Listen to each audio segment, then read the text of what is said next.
कितने? 2 लाख। 5 लाख बोला था ना? 2 लाख का अचार डालूंगा मैं। भानु, मेरी बात को समझने की कोशिश करो। ये 2 लाख का इंतजाम मैंने कैसे किया है मुझे ही पता।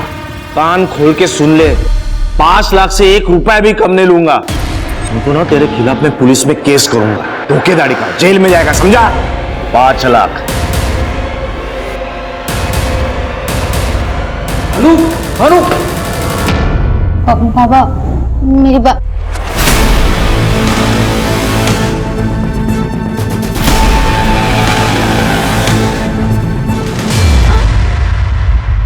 एक प्रगतिशील समाज सोच के स्तर पर हमेशा परिवर्तनशील रहता है, जिसके भीतर अच्छी बुरी चीजों को लेकर विचार विमर्श चलता रहता है। लेकिन यह बात भी सच है कि आधुनिकता और दकियानूसी सोच किसी भी समाज के अंदर एक सिक्के के 2 पहलू की तरह होते हैं। लोग चाहते हैं कि परिस्थितियां बदलें, क्रांति हो, लेकिन यह क्रांति उन्हें अपने घर में नहीं चाहिए। वो आज भी सदियों पुराने उसी रास्ते पर चलना चाहते हैं जिस पर उनके बुजुर्ग चल रहे थे। किसी के सुख दुख से ज्यादा लोगों के लिए यह सोचना अधिक महत्वपूर्ण होता है कि 4 लोग क्या कहेंगे, और इन 4 अनजान लोगों को कुछ कहने से रोकने के लिए लोग कुछ भी करने के लिए तैयार रहते हैं।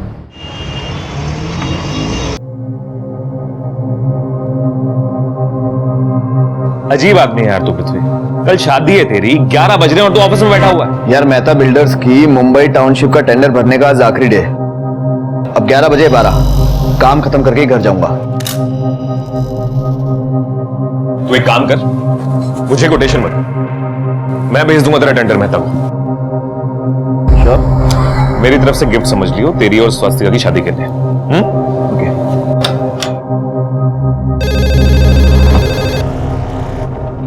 प्लीज कम इन।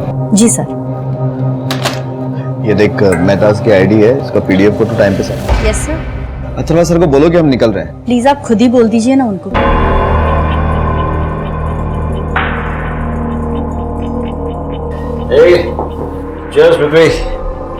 निकला यहाँ से। ऑफिस को फ्री की दारू पीने का अड्डा समझ रखा आप लोगों ने। क्यों गुस्सा कर रहा है पृथ्वी? तू तो नहीं पिला रहा ना, इसलिए मैं अपने दोस्तों को तेरी बैचलर पार्टी दे रहा था। ऐसे ऑफिस में दारू पीकर। दादा, बाबा का नाम खराब कर रहे हैं आप। अरे वाह, आज तक काका के नाम का ख्याल नहीं था तुझे, आज जब शादी हो रही है तो नाम खराब होने का ख्याल आ रहा है।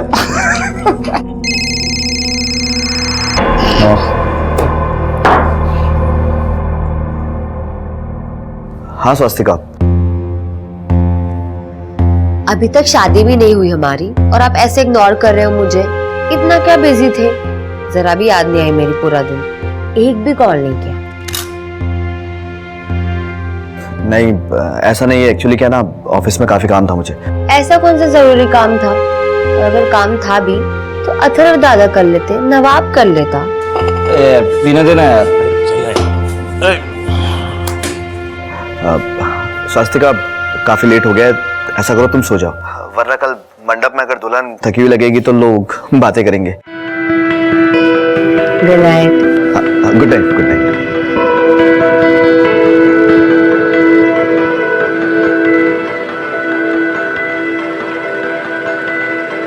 माँ ने कहा था तुम्हें देने के लिए। अच्छा, मैं नहीं कहती तो आप नहीं लाते? नहीं, ऐसी बात नहीं है, मैं जरूर लेकर आता। शोरूम में तो बिल्कुल फीकी लग रही थी, लेकिन तुम्हारी उंगली में बहुत खूबसूरत लग रही है।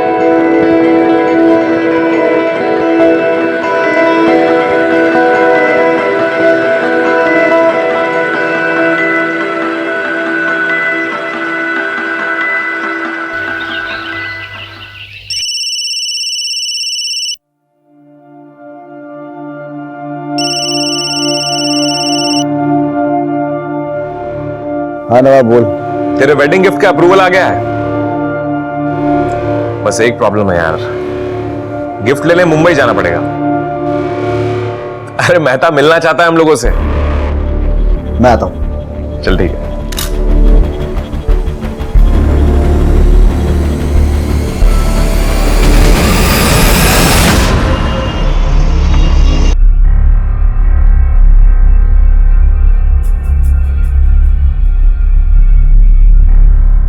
पृथ्वी, तू अगर 4-5 दिन बाद चला जाता तो क्या हो जाता बेटा? माँ जाना जरूरी है इसलिए जा रहा हूँ। इस फाइल में प्रोजेक्ट्स के सारे डॉक्यूमेंट्स हैं, ठीक है? मेहता साहब को कहना चिंता करने की जरूरत नहीं है, उनका प्रोजेक्ट सेफ हैंड्स में है। ये ले। सुनिए, ये शादी के अगले दिन जा रहा है, मुझे कुछ सही नहीं लग रहा है। कहते कि ऐसा क्या करते, जाओ दे काम है कैसे? माँ मेरा जाना जरूरी है। मेहता साहब चाहते हैं कि लैंड सर्वे से लेकर गवर्नमेंट अप्रूवल तक इस सारे प्रोसेस में फैमिली का कोई ना कोई इंसान इन्वॉल्व रहे। देख दादा, वो सब तो ठीक है, लेकिन आपकी जगह कोई और नहीं जा सकता क्या? हाँ पृथ्वी, ठीक है, अगर तू बोलता है तो मैं चला जाता हूँ। हाँ बेटा, अथर्व भी तो जा सकता है, वो भी तो अपनी फैमिली है। हाँ सही बात है। तो स्वस्तिका को लेके घूमने शूमने जाना है, एंजॉय कर रही। यहाँ अथर्व है ना, सब कुछ संभाल लेगा, डोंट वरी। नहीं काका, ये प्रोजेक्ट काफी बड़ा है और बहुत ज्यादा जरूरी भी है। मैं ये प्रोजेक्ट किसी और के हाथ में नहीं दे सकता। एग्जैक्टली। तू निकल, लेट हो जाएगा। हाँ बाबा, आई मैं निकलता हूँ। सुखी रह। ठीक है बाबा। हाँ काका बाय। काजी के बाय। अपना ध्यान रखना।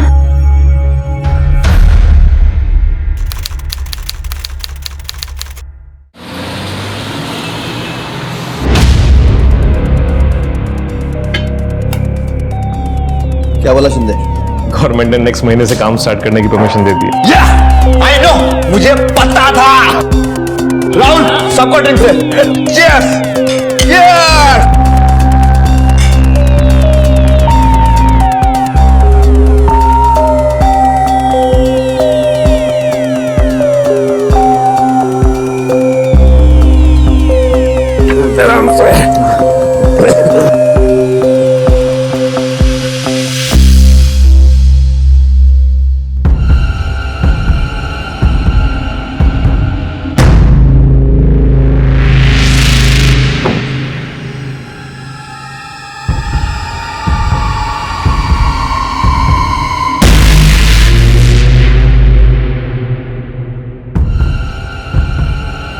भैया भैया, उस गाड़ी के पीछे चलो।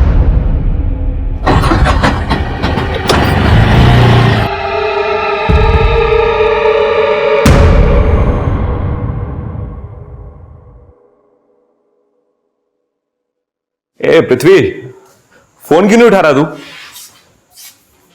स्वास्तिका फोन।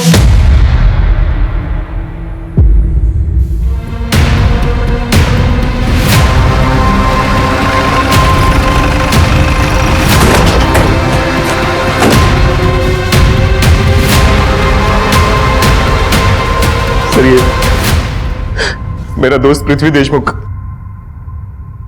बिल्डर गजानन देशमुख का बेटा। गजानन देशमुख, वो पुणे वाले बिल्डर? हाँ सर वही। सर आज सुबह पृथ्वी की वाइफ स्वस्तिका का फोन आया था मेरे पास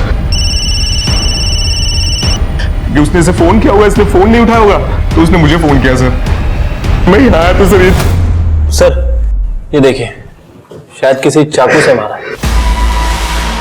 क्या हुआ था कल रात यहाँ? ये आदमी मर गया है, तुम्हारा चेहरा सूजा हुआ है, हाथापाई हुई थी क्या तुम दोनों के बीच में यहाँ पे? सर यहाँ पे कुछ नहीं हुआ था सर। कहाँ पे हुआ था? सर पिछले 2 महीने से मैं और पृथ्वी मेहता ग्रुप की जो पनवेल वाली टाउनशिप है ना सर, उसको डेवलप करने के लिए मुंबई में रह रहे थे। और सर कल ही गवर्नमेंट की परमिशन मिली हमें काम स्टार्ट करने के लिए। तो मैं और पृथ्वी वो 3 स्टार बार में चले गए सर दारू पीने के लिए, और वहां से वापस आ रहे थे तो सर MG रोड पे मुझे प्रेशर आया, तो सर मैं साइड में गाड़ी लगा के मैं बाथरूम करने चला गया। वहां से वापस आया,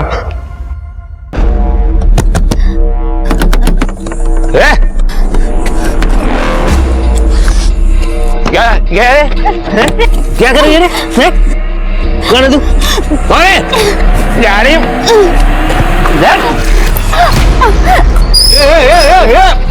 अरे क्या कर रहे हैं? आप क्या कर रहा लड़की के साथ? हाँ क्यों मार रहा है इसको? तू क्या थानेदार है जो तेरे को बताऊंगा? अरे और शायद सर उन्हीं में से किसी ने इसको चाकू मार दिया होगा सर। उस लड़की को या लड़कों को जानते हो तुम? नहीं सर। उनकी बाइक का नंबर याद है? कुछ नहीं याद सर। MG रोड पे इतने सारे हॉस्पिटल है, इसको वहां भर्ती क्यों नहीं करवाया? घर पे क्यों लेके आ गए? सर हम दोनों बहुत नशे में थे, सर इतनी चोट लगी हमें एहसास तक नहीं हुआ। और सर पृथ्वी को चाकू लगाया तो पृथ्वी को नहीं पता ये बात, सर मुझे कैसे पता होगी? हम दोनों तो आए और अपने अपने रूम्स में सो गए, और फिर जब मैं सुबह सुबह आया तो मुझे इस हालत में मिला सर। वो गाड़ी का है जिसमें तुम आए? ये ब्लड तो नवाब की स्टोरी से मैच कर रहा है सर, लेकिन प्रॉब्लम यह है कि नवाब ही इस स्टोरी का गवाह है। पता कैसे चलेगा कि सच बोल रहा है या झूठ? तृप्ति, घर का सीसीटीवी फुटेज चेक करो, देखो नवाब और पृथ्वी कब घर आए थे और किस हाल में आए थे। चलो चल के देखते हैं नवाब की कहानी में कितनी सच्चाई है।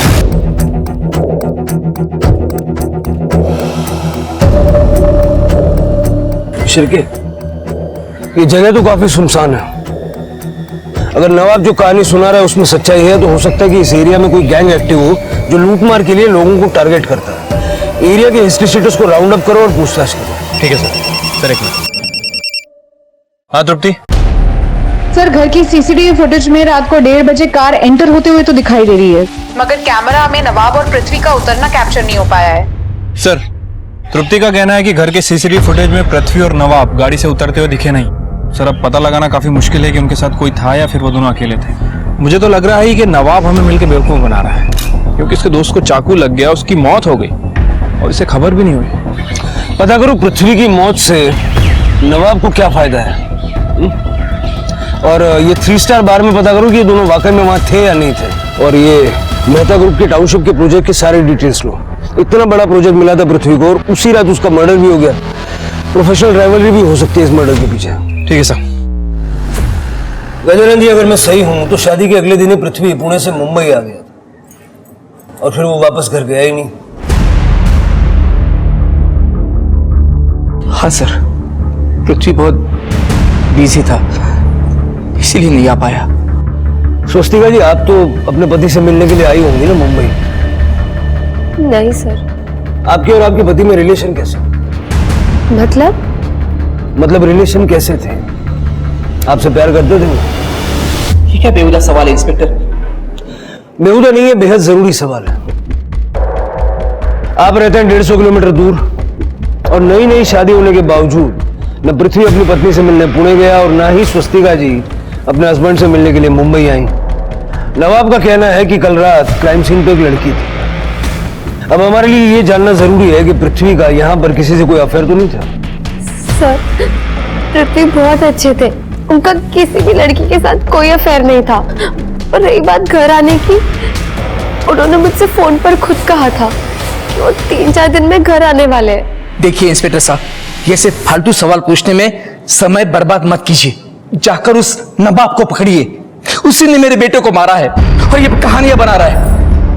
देखिए, हमारा पहला डाउट तो नवाब पर ही है और हमारी इन्वेस्टिगेशन चल भी रही।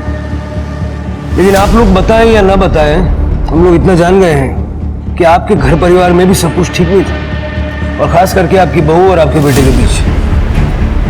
अब बिना बताए पुणे मत चले जाइएगा, हो सकता है आपसे दोबारा बात करनी।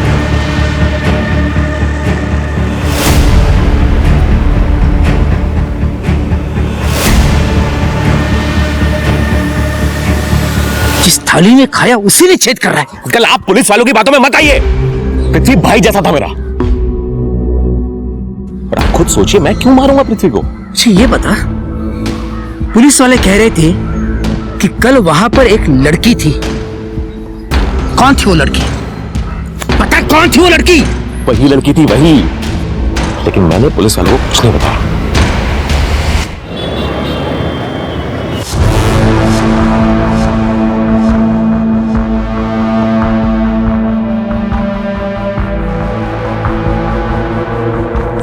देख, एक लड़का है तुझे देखने, उसके सामने मुंह खोली ना तो तू जानती है मैं कैसी हूँ। जानती है ना बेटे? थोड़ा सा हाथ है। वो भारी खड़ा है। अरे कपड़े तो अच्छे पहने तूने, अच्छी लग रही तू। चल थोड़ा आंसू मुझे पूछ ले, मैं उसे लेके आती।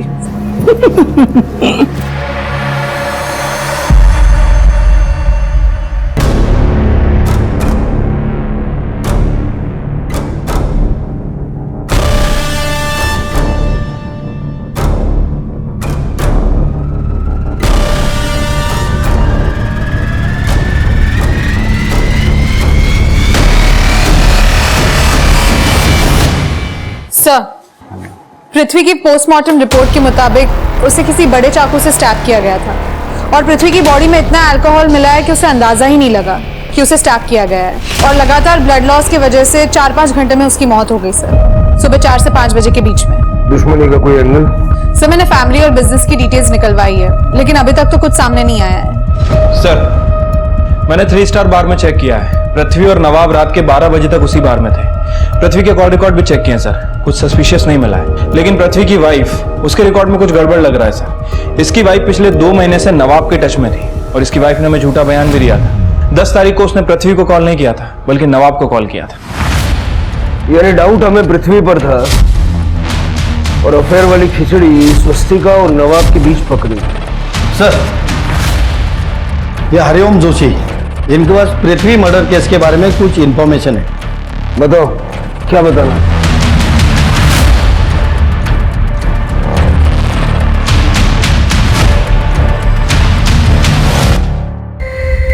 सब पृथ्वी काम में बिजी रहते थे, इसलिए मेरा फोन नहीं उठाते थे और नवाब उनके साथ ही काम करता था, तो इसलिए मैं नवाब के फोन में फोन करती थी पृथ्वी से बात करने के लिए। सर, 11 तारीख को स्वास्तिका ने पहले पृथ्वी को फोन किया था और जब पृथ्वी ने फोन नहीं उठाया तो उसने फिर मुझे फोन किया। सर, मैंने तो बात तक नहीं की उससे, मैंने सीधा पृथ्वी को फोन पकड़ा दिया।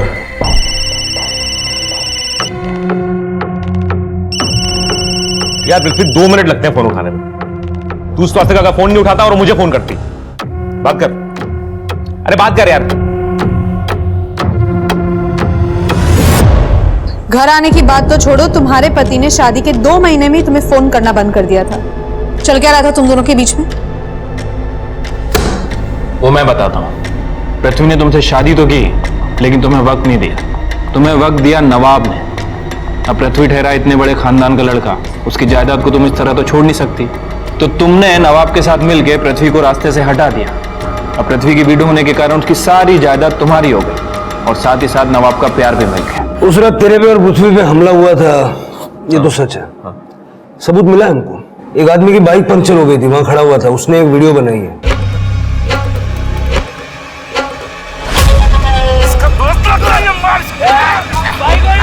यही तो है सर, मैंने बोला था ना आपको, यही लोग हैं, इन्होंने मारा है सर पृथ्वी को। पूरी देख तो लो, फिर बताना।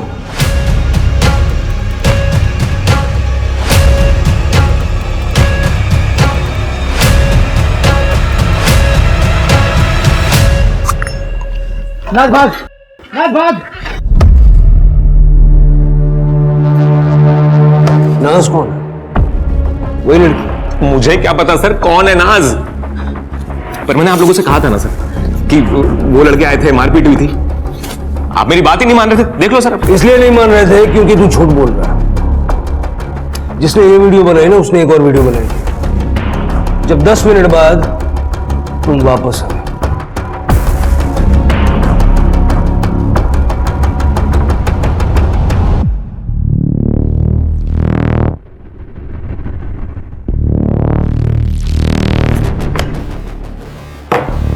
क्या ये क्या क्या है सर? क्या क्या कहा था तुमने?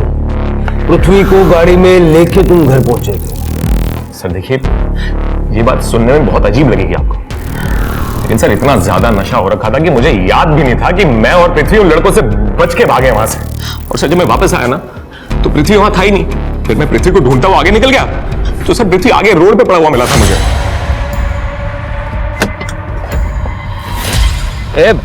पृथ्वी, ठीक है, चल चल चल, सही है दिमाग।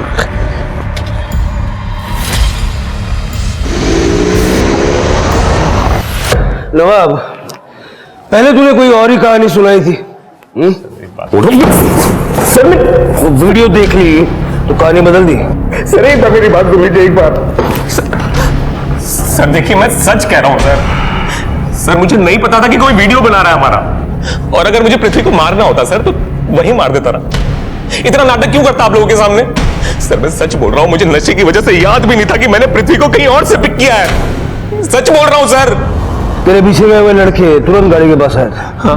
तुझे गाड़ी तक आने के लिए 10 मिनट लगा। 10 मिनट तक क्या कर रहा था? सर मैं बहुत डर गया था। मैं वहीं छिपा हुआ था सर। मैंने सोचा था कि जब ये लड़के जाए तो वापस जाऊं।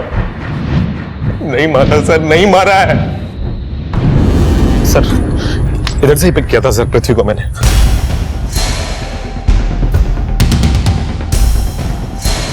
सर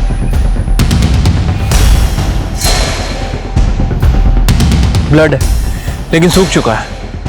बोला था सर। कर दे।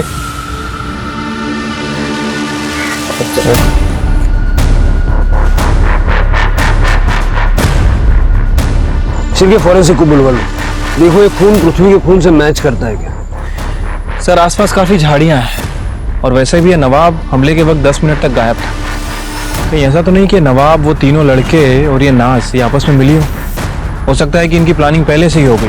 ये लोग पृथ्वी को यहाँ पर लाए, फिर ये नवाब झाड़ियों से निकल कर आया, पृथ्वी पर हमला किया और फिर चला गया और 10 मिनट के बाद दोबारा वापस आया। वो लड़की नाज भाग वो कहाँ है? इस वीडियो में लड़के उसका नाम चिल्ला रहे थे, वो कहाँ गई? सर कहीं भी जा सकती है, वैसे भी इन लोगों का काम तो हो ही गया था। हो सकता है कि यहाँ पर पहले से कोई लड़का हो जिसके साथ नाज निकल गई हो।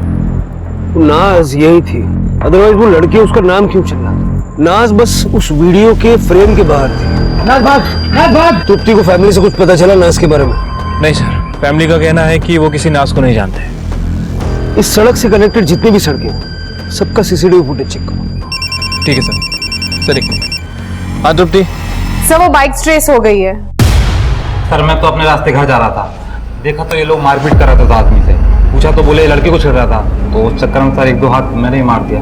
बाकी सर ना तो मैं इनको जानता हूँ ना उस आदमी को। तो हम भी तो अपने रास्ते से जा रहे थे सर, देखा कि वो लड़का लड़के से मारपीट कर रहा है। हम लोगों ने रोकने की कोशिश की तो उसने झगड़ा कर लिया सर। उसने झगड़ा कर लिया तो तुमने चाकू मार दिया? नहीं सर, हमने तो किसी को नहीं मारा सर। अपने रास्ते से जा रहा था ना, वो रास्ते में मेरी लड़की को कैसे जानते हो? कौन सी लड़की सर? नाटक कर रहा है, ये देख। भाग। अगर इसको जानता नहीं है तो भागने के लिए क्यों बोल रहा था? अरे सर हम तो नाज को भागने के लिए बोल रहे थे सर, उस लड़की को तो हम जानते भी नहीं है सर। वो लड़की नाज नहीं है। नहीं सर, हम उसे जानते भी नहीं है। तो नाज कौन है? बोल। सर नाज किन्नर है सर, किन्नर है। वो उस रास्ते पे धंधा करता है सर। हम दोनों तो उसकी सिक्योरिटी के लिए वहां पे घूमते हैं सर। और 11 जनवरी की रात को हम लोग और वो नाज उधर ही थे सर। फिर उसके बाद क्या हुआ? फिर वो दोनों लड़के अपनी कार में वहां पर आए। उसमें से एक लड़का गाड़ी से उतरकर साइड में टॉयलेट करने चला गया। फिर वह एक रिक्शा आके रुकी।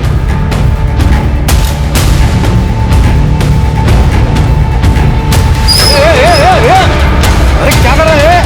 इसका भाग।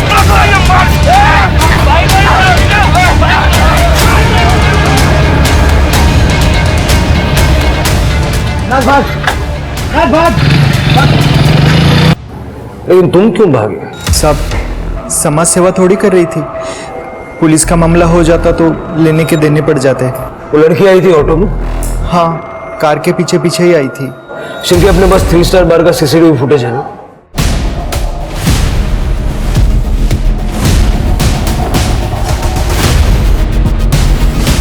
हाँ सर, यही लड़की थी।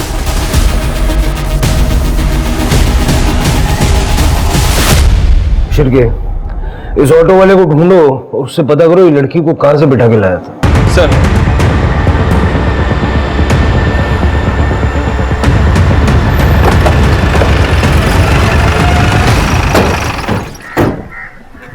इसी घर से उठाया था सब उस लड़की को।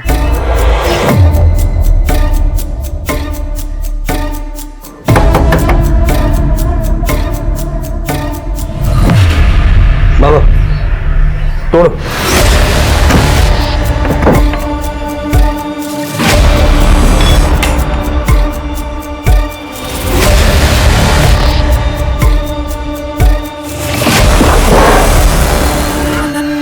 ये लड़की क्या हुआ सर?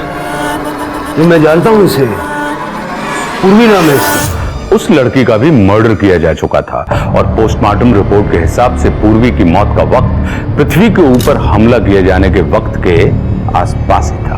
पहली नजर में तो यही लग रहा था कि पूर्वी पृथ्वी हत्याकांड की एकमात्र गवाह थी और उसका जिंदा रहना पृथ्वी का हत्यारा अफोर्ड नहीं कर सकता था, जिस वजह से उसे मार दिया गया। सवाल और भी कई थे। पृथ्वी और पूर्वी के बीच क्या संबंध था? पूर्वी उस रात पृथ्वी का पीछा क्यों कर रही थी? पृथ्वी का दोस्त नवाब पूर्वी को जानता था तो पुलिस से झूठ क्यों बोल रहा था? और सबसे बड़ा सवाल था कि पृथ्वी के केस के इन्वेस्टिगेटिव ऑफिसर पूर्वी को पहले से ही जानते थे, मगर कैसे? सर, इस आदमी ने इसकी बेटी की शादी मुझसे झूठ बोल के करवा दी, लेकिन ये इसकी बेटी नहीं है। किसकी बेटी? बेटी इसकी है सर, लेकिन सर ये लड़की नहीं है। लड़की और लड़के का बीच का कुछ है, फीमेल है सर। क्या है? Female sir. फीमेल मतलब? सर फीमेल मतलब ये दिखती लड़की जैसी है, लेकिन ये लड़की है नहीं। इसके प्राइवेट पार्ट्स लड़का और लड़की दोनों के।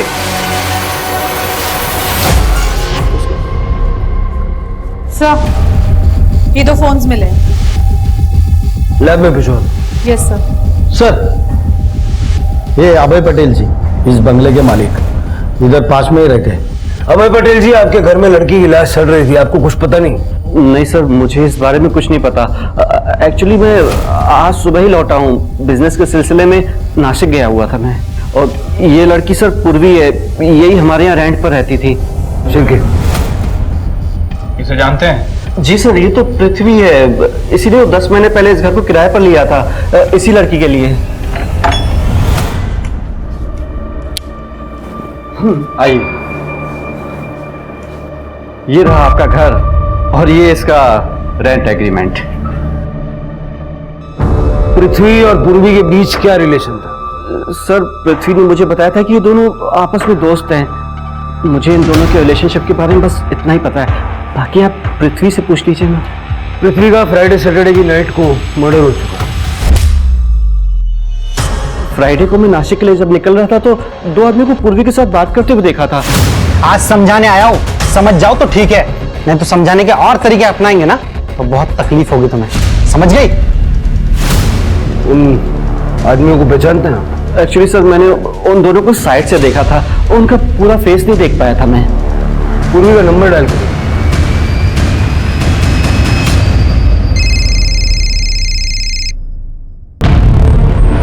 सर, ये तो पूर्वी का फोन है।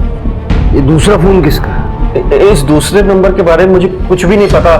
मेरे पास तो पूर्वी का केवल एक ही नंबर था जो मेरे पास है। सर, शायद ये दूसरा फोन किलर का हो जो यहाँ पे छूट गया हो। तृप्ति, अभय की नासिक ट्रिप के बारे में पता करो, देखो ये वाकई नासिक गया था या झूठ बोल रहा है। और पूर्वी के नंबर के साथ साथ उस दूसरे नंबर की डिटेल्स भी निकलवाओ। शिरके, पुणे पुलिस से कांटेक्ट करके पूर्वी के फादर जयेश और हस्बैंड भानु को बुलवा लो। पृथ्वी और पूर्वी दोनों पुणे के थे, इन दोनों के बीच में कनेक्शन क्या है ये वहीं से पता चलेगा। स्वास्थ्यका जी, मुझे आपसे एक पर्सनल बात पूछनी है। जी। शादी के बाद आप और आपके पति पृथ्वी एक ही रात साथ रह पाए थे और शादी की अगली सुबह पृथ्वी पुणे चले गए थे, तो क्या आप दोनों के बीच में कोई सेक्सुअल रिलेशन बन पाया था? आप इससे घुमा फिरा के बातें क्यों पूछ रही है? आपको जो भी पूछना आप साफ साफ पूछिए। देखिए, असल बात यह है कि आपके पति पृथ्वी ने मुंबई में एक फीमेल लड़की पूर्वी के लिए फ्लैट रेंट पे लिया हुआ था और हमें शक है कि उन दोनों का अफेयर चल रहा है। क्या? पहले आप लोग लड़की से अफेयर के बारे में बात कर रहे थे और अब ये फीमेल वाली बकवास कर रहे हैं। प्लीज ये सब बकवास बातें उनके बारे में करना बंद कीजिए। बकवास नहीं कर रहे गजानन जी, वो लड़की भी पुणे की थी और उसका भी उसी रात मर्डर हुआ जिस रात पृथ्वी का मर्डर हुआ था। 2 गुंडों को देखा गया था उसे धमकाते हुए। तो उसका कोई अपना लगता होगा, ऐसी लड़की के साथ मेरे पृथ्वी का नाम क्यों जोड़ रहे हो? जोड़ना पड़ रहा है। पृथ्वी ने पूर्वी को रेंट पे घर दिलवाया था, अगर उन दोनों के बीच कुछ नहीं होता तो घर क्यों दिलवाते वो उसको? इंस्पेक्टर साहब, पृथ्वी की इमेज खराब करने के बजाय आप उस कातिल को ढूंढिए। अगर आपसे नहीं होता है ना तो बता दीजिए, मैं नेताजी से कहकर यह केस ट्रांसफर करवा देता हूं क्राइम ब्रांच को।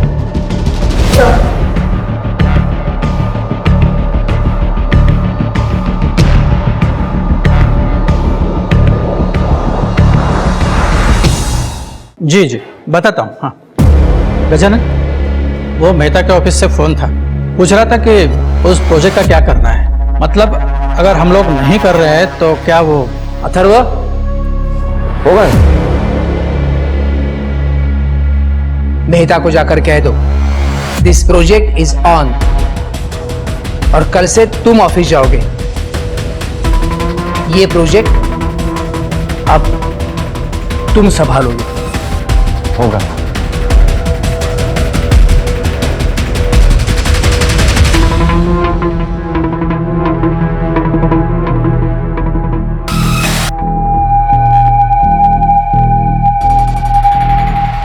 सर मैं इस आदमी को नहीं जानता और ना ही पूर्वी के साथ मेरा 1 साल से कोई कांटेक्ट था।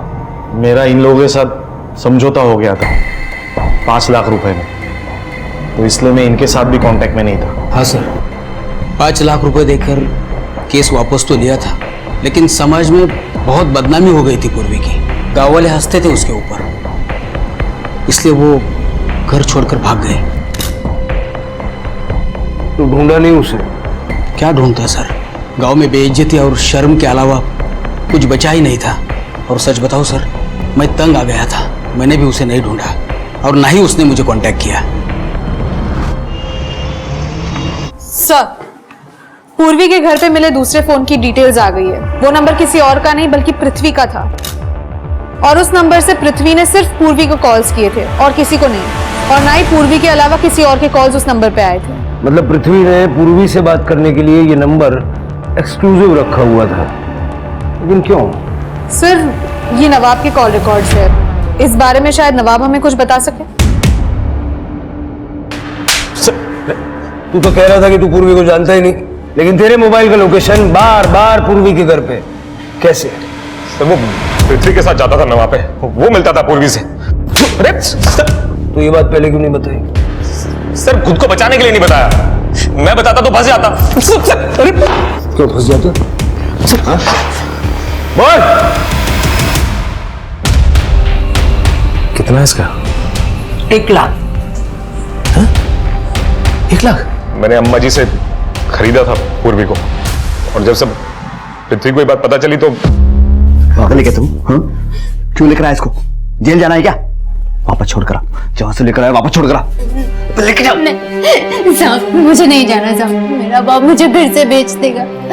प्लीज प्लीज मुझे यहाँ से बचाने दो। सर पूर्वी वापस नहीं जाना चाहती थी सर, और पता नहीं पृथ्वी को क्या हो गया था सर। उसने तो ना सिर्फ उसकी बात मान ली बल्कि उसे घर भी दे दिया था सर, रेंट पे रहने के लिए। इतनी बात थी ना कि पूर्वी के साथ अफेयर भी चल रहा था उसका। सर वो मेरे को नहीं पता सर, बस मुझे इतना पता है कि पृथ्वी ने मुझे मना किया था पूर्वी के बारे में किसी को भी बताने के लिए। गजानन अंकल को फिर भी पता चल गया। नवाब, तेरे चेहरे पर साफ लिखा है कि तू इसको जानता है। तेरा दोस्त मुझसे छिपा हुआ है, मिलेगा ना तो बोल देना उसे कि स्वस्तिका को धोखा देकर वो अपनी जिंदगी के साथ खिलवाड़ कर रहा है, और मैं ये होने नहीं दूंगा। तुम्हें पता था वो शीमेल थी? क्या क्या बोल रहे हो सर आप? सर मुझे कैसे पता होगा सर? सर मुझे तो कुछ भी नहीं करने दिया पृथ्वी ने पूर्वी के साथ। और सर वो नहीं थी सर, ये क्या बोल रहे हैं आप? जो शीमेल वगैरह कुछ भी नहीं थी वो। सर आप खुद सोचिए, अगर वो शीमेल होती तो पृथ्वी का अफेयर कैसे चलता उसके साथ? पृथ्वी स्ट्रेट था सर, बचपन से जानता हूं उसे मैं। नहीं थी सर, वो शीमेल नहीं थी। भानु मुझे जेल भेजने पर तुला हुआ था सर। 5 लाख से 1 रुपया भी कम नहीं लूंगा। तो ना तेरे खिलाफ मैं पुलिस में केस करूंगा, धोखेधड़ी का, जेल में जाएगा, समझा? अब इतने पैसे मैं कहां से लाता, इसलिए मैंने पूर्वी को बेचकर भानु को 5 लाख चुकाए। ये ले। कितने हैं? 5 लाख। लड़की अच्छी है तेरी, अच्छा है। और सबको बताया कि पूर्वी घर से भाग गई है, लेकिन जब पूर्वी की असलियत का पता उस कोठी वाले को लगा तब कपड़ा उतार, कपड़ा उतार, कपड़ा उतार। अम्मा जी ने उसके गुंडे भेजकर मुझे परेशान करना शुरू कर दिया था। उनके भी 4 लाख रुपए अटके हुए थे। भानु से जान छूटी थी और अम्मा जी पीछे पड़ गई थी। तो फिर क्या हुआ? मेरे पास एक ही रास्ता था, पूर्वी। अम्मा जी ने मुझे बताया था कि पूर्वी को किसी अमीर लड़के ने खरीदा है। किसी तरह से उसका एड्रेस निकालकर मैं पूर्वी तक पहुंच गया। इसको खरीद कर यहाँ लाया है तू? ये बात अगर मैं पुलिस को बता दूंगा ना, जेल जाएगा तू। खरीदा उसने है तो बेचा किसने था? ठीक है, इनकी इज्जत की तो धज्जियां उड़ जाएंगी, मेरे इज्जत का क्या है? और तुम दोनों के बारे में लोगों को पता चल जाएगा, उसका क्या? मैं तुम अंदर जाओ। देखिए, आपको अब गुंडे परेशान नहीं करेंगे, कि मेरा वादा है। तो आप निकलिए। सर, उस लड़के ने मेरे नुकसान के 4 लाख और 1 लाख ज्यादा दिया, क्योंकि मैं उस लड़के के बाप को परेशान न करूं, इसलिए मुझे मेरा पैसा मिल गया तो मैं किसी को क्यों परेशान करूं? ह्यूमन ट्रैफिकिंग और सेक्स रेकेट का केस लगाओ इनके ऊपर, और इनके अड्डे में जो लड़कियां फंसी होंगी उनके रेस्क्यू का इंतजाम करो।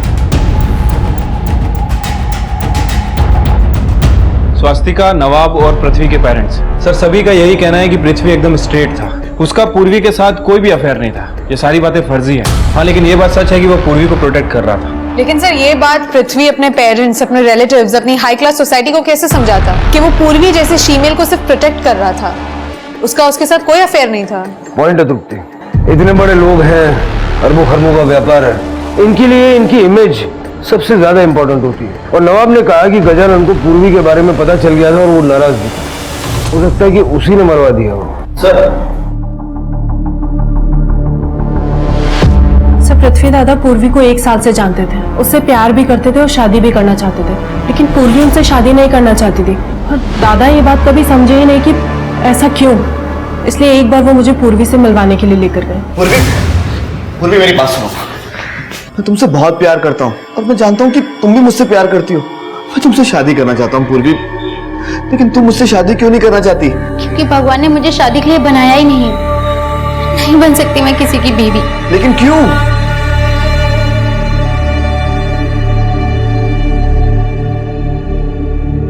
पृथ्वी, अब 2 मिनट के लिए अंदर जाइए, मुझे हर्षिता से अकेले में कुछ बात करनी है। हर्षिता,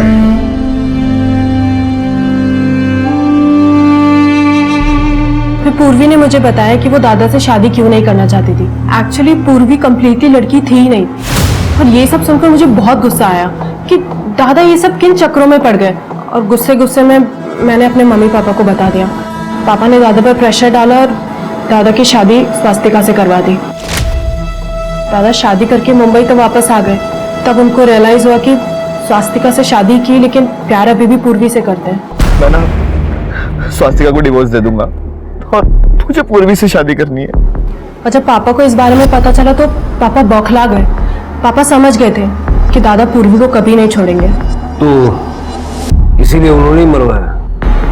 सर श्योर तो नहीं हूँ, लेकिन भूषण काका और अथर्व दादा ने उन गुंडों को भेजा था पूर्वी के पास, उसको धमकाने की दादा को छोड़ दे। आज समझाने आए, समझ जाओ तो ठीक है, नहीं तो समझाने के और तरीके अपनाएंगे ना तो बहुत तकलीफ होगी तुम्हें, समझ गई?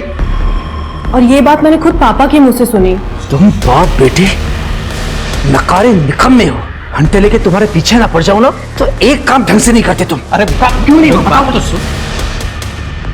वो आप लोगों ने कुछ खाया नहीं है तो चल के कुछ खा लीजिए। शायद ये गुंडों की धमकी वाली बात बताने के लिए ही पूर्वी पृथ्वी के पीछे गई होगी, क्योंकि जिस फोन से पृथ्वी पूर्वी के कांटेक्ट में रहता था वो फोन तो पूर्वी के घर पे छूट गया था। हो सकता है सर। मुझे एक बात समझ में नहीं आई, आज तक तो आपने इस पे कुछ कहा नहीं, आज आप खुद चल के आई हैं ये बताने के लिए। सर क्योंकि पानी अब सर से ऊपर जा चुका है। पहले पापा ने दादा के साथ गलत किया, पूर्वी से शादी नहीं करवाकर, और अब मेरे साथ कर रहे हैं। अथर्व दादा को पूरी प्रॉपर्टी का वारिस बना रहे हैं क्योंकि मैं एक लड़की हूँ। तो मेरे पापा नहीं चाहते कि एक लड़की उनकी प्रॉपर्टी की वारिस बने। सब गजानन, भूषण और अथर्व के कॉल डिटेल्स के हिसाब से 11 तारीख को उनकी लोकेशन मुंबई में नहीं थी बल्कि पुणे में थी। तृप्ति, हो सकता है कि अपना फोन घर पे छोड़ के गया। सर हरिओम ने पृथ्वी के ऊपर हुए हमले का जो वीडियो बनाया था, फॉरेंसिक ने उस वीडियो का फ्रेम बाय फ्रेम डिसेक्शन करके दिया। सर ये देखिए, ये लास्ट फ्रेम में कार की एक झलक दिख रही है। मतलब ये गाड़ी वीडियो में आ पाती है उससे पहले ही हरिओम ने वीडियो कट कर दिया। क्या खास बात है इस गाड़ी में? ये सर आगे वाले सिग्नल के सीसीटीवी फुटेज है। ये स्टिकर वाली कार आगे भी कैप्चर हुई है और ये नंबर प्लेट भी साफ साफ विजिबल है। किसकी है ये गाड़ी? मेरे पापा गजानन काका से बड़े हैं, फिर भी जिंदगी भर उन्होंने गुलामी की गजानन काका की। कोई इज्जत नहीं थी उनकी काका के सामने। तुम बाप बेटे नकारे निकम्मे हो। पापा की तरफ मेरे नसीब में भी पृथ्वी की गुलामी लिखी थी, उसकी गालियां लिखी थी। आउट, निकलो यहां से। ऑफिस को फ्री की दारू पीने का अड्डा समझ रखा आप लोगों ने। और मैं ऐसे अपमान की जिंदगी नहीं जी सकता था, इसीलिए मैंने पृथ्वी को मारने का प्लान बनाया। उसके पीछे 3 स्टार बार गया, लेकिन वहां नवाब भी था उसके साथ। मुझे वहां मौका नहीं मिला तो मैंने उनकी गाड़ी का पीछा किया, और जब रास्ते में नवाब ने गाड़ी रोकी तब मुझे मौका मिला पृथ्वी को मारने का।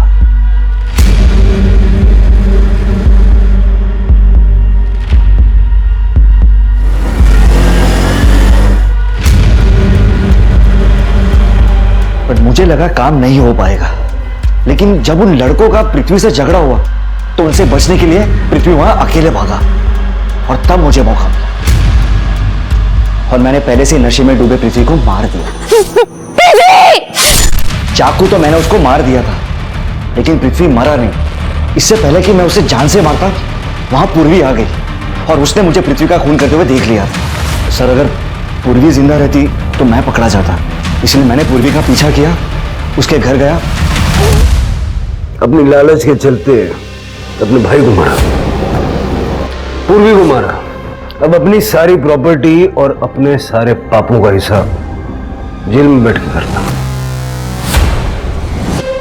पूर्वी जैसी भी थी उसमें उसकी कोई गलती नहीं थी, प्रकृति ने उसे वैसा ही बनाया था। थोड़ी हिचक के बाद पृथ्वी को भी यह बात समझ में आ गई थी, मगर दोनों को उनके परिवार वालों ने तिरस्कृत कर दिया था। स्त्री या पुरुष जेंडर से अलग सेक्सुअल ओरिएंटेशन के लोग भी होते हैं जो सामाजिक और पारिवारिक दबाव के चलते जिंदगी भर अपनी सबसे बड़ी सच्चाई से मुंह मोड़कर रखते हैं, क्योंकि हमारा समाज सेक्स और सेक्सुअलिटी को लेकर पूर्वाग्रहों से ग्रस्त है। हमारे समाज को सुधरने की जरूरत है, और यह सुधार सरकारें नहीं ला सकती। यह सुधार मैं और आप ही ला सकते हैं, अपने घरों से शुरुआत करके। सबसे पहले खुद इस बात को समझकर और फिर अपने बच्चों को समझाकर कि अलग होना गलत होना नहीं होता है। मैं आशुतोष राणा अब विदा लेता हूं आपसे। हम फिर मिलेंगे एक ऐसी ही कहानी के साथ जो आपको रखेगी सतर्क और जिंदगी को सुरक्षित। तब तक अपना और अपने परिवार का ख्याल रखिए और देखते रहिए क्राइम पेट्रोल सतर्क। जय हिंद। मैं आशुतोष राणा क्राइम पेट्रोल सतर्क में आप सभी का हार्दिक स्वागत करता हूं। ये बहुत ही दुखद है कि नशा आज के युवाओं के लिए एक फैशन बन गया है। नशा आज के दौर की सबसे गंभीर समस्या है और बीते सालों में ड्रग्स की मांग और खपत में चौंकाने वाली वृद्धि हुई है। ड्रग्स आज बढ़ते अपराधों का भी कारण बन के सामने आ रहा है। जिस परिवार का एक भी सदस्य नशे के चंगुल में फंस जाता है, उस परिवार की पीड़ा किस चरम पर होती है, ये शायद हमने और आपने अपने आसपास जरूर देखा होगा। जो लोग इस ड्रग्स का जाल फैलाकर इसका गैर कानूनी बाजार कर रहे हैं, वो हमारे देश और समाज के बहुत बड़े दुश्मन हैं।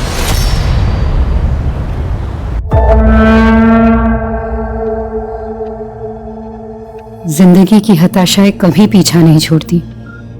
हर मोड़ पर एक नई प्रॉब्लम खड़ी होती है। हम सोचते हैं कि हमें उम्मीद नहीं छोड़नी चाहिए, और अपनी उम्मीदों को जिंदा रखने के लिए ना जाने हम क्या क्या करते रहते हैं।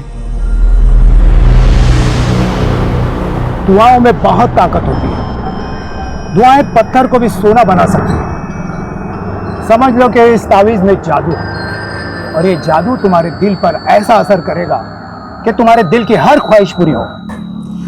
काश कि आपकी कहीं बातें सच हो जाए। पापा, पैसा कीजिए कि ऐसे 3 ताबीज मुझे और दे दीजिए। हाँ। मेरी जिंदगी में 3 लोग हैं, मैं उन्हें भी ये ताबीज पहनाना चाहती हूँ। मम्मा, ये क्यों बांध रहे हो? ये तुम्हें हर बुरी नजर से बचाएगा बेटा। दीदी, आप ये किन अंधविश्वासों में पड़ गई हैं? मैं अंधविश्वासी नहीं हूँ शाली, लेकिन दुआओं में भरोसा है मेरा। मैं तो तेरे और रोहन जी के लिए भी एक ताबीज लाई हूँ। दीदी, इन सब से कुछ नहीं होता है। वैसे भी ये सिर्फ अंधविश्वास की। अरे शालू, दीदी हमारे लिए कुछ प्यार से लेके आई है तो आशीर्वाद समझ के पहन लो ना, उसमें अर्ज क्या है? तुम दोनों की तो नई नई शादी हुई है, ये ताबीज तुम दोनों में प्यार बढ़ाएगा।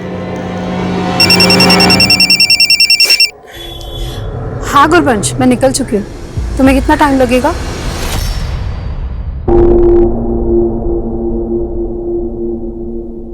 कुछ और मंगा दूं तुम्हारे लिए?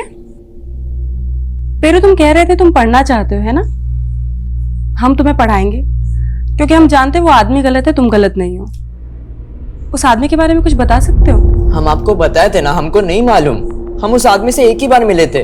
देखो, हमारे पास कुछ फोटोज हैं, कुछ वांटेड लोगों की। ये फोटो देख के बता सकते हो इनमें से अगर कोई है वो? देखो।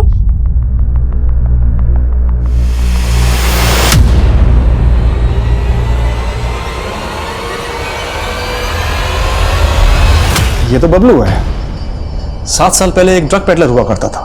7 साल पहले मैंने इसे 2 किलो ड्रग्स के साथ गिरफ्तार किया था। फिर एक कांस्टेबल की हेल्प लेकर ये कस्टडी से फरार हो गया था। लेकिन सर, बबलू को ढूंढ के भी हम किंग पिंग तक पहुंच पाए, ये कहना मुश्किल है। लेकिन ढूंढना तो होगा इस बबलू को। सॉरी सर, लेकिन इन 7 सालों में तो हम उसे ढूंढ नहीं पाए, और 7 सालों में उसका प्रमोशन हो गया, पेडलर से डिस्ट्रीब्यूटर। उसने पेरू को 7 किलो ड्रग दिया, और भी ना जाने कितने लोगों को कितना कितना दिया होगा। इस चेन को तोड़ने के लिए हमें इस बार कुछ ना कुछ तो बड़ा करना पड़ेगा। सोर्स तक पहुंचना होगा। लेकिन सर, सोर्स इंडिया में नहीं हो सकता, क्योंकि ऐसा माल इंडिया में प्रोड्यूस नहीं होता है। लेकिन जिस तरह से आजकल इंडिया में आ रहा है, कुछ ना कुछ तो करना होगा।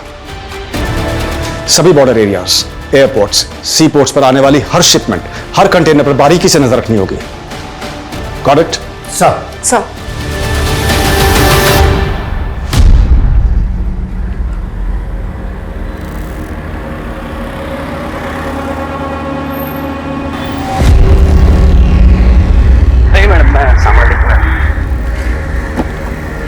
संभाल के।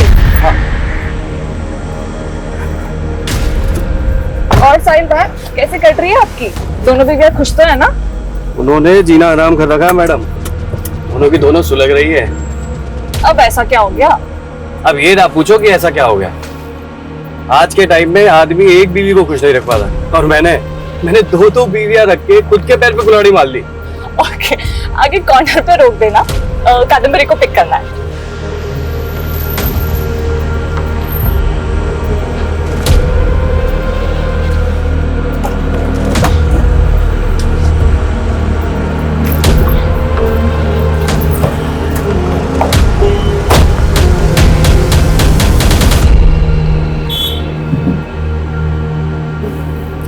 तुझे पता ही, ये साहिल भाई है ना, अपनी बीवियों की बातें कर करते।